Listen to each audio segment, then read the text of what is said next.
You know, there's 768 million people without clean water in the world today, 25 million people in Africa losing their lives to AIDS, and 1 in 6 children going hungry every day. When I hear those stats, I think, is anything we're doing actually working? And I mean, if it is working, how can we be certain? I might as well not even try to help because, well, I'm just one person. But see, that despair could be solved with a little dose of perspective, a story that tells the truth and not just the wreckage, because the truth is, according to stats, darkness is losing. I repeat, darkness is losing. Okay, you don't believe me. Did you know since 2000 there are 8 million more AIDS patients getting antiviral drugs? Every year, more than 2.5 million less children graves are being dug. Let that sink in. That's 7,256 more children that are living every day. See, progress is being made because justice, it isn't a gavel in a black robe, it's setting the world to rights. It's fixing what's broken, it's crushing strife, it's restoring genuine humanness and being an ambassador of light, because church, God was willing to die to set this world right, so let that be our cry and why we give our life.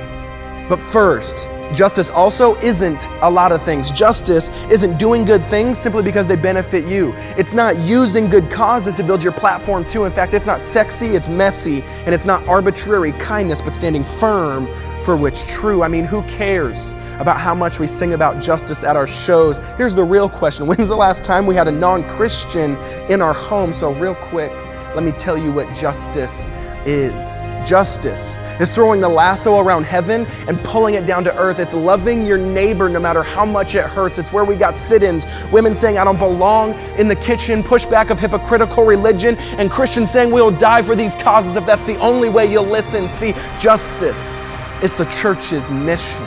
It's looking at the Prince of Darkness and saying, you're riding a sinking ship because our King is risen.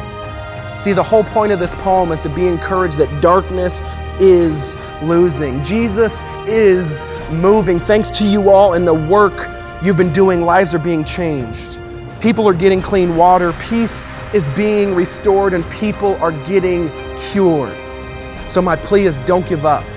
Don't let up. Let's stop thinking what we've done is enough, because new creation is here, yes, and the sun is in the sky, but it's not over. In fact, it's just sunrise, because the victory's been won, but we aren't done until with our own eyes we see Revelation 21, because true justice is bending the world back to how it was created to be, saying we're created for the shalom of Genesis 1 and not Genesis 3. So let's be God's agent of reconciliation that everyone sees, and let us never forget the church's plan A, and there is no plan B.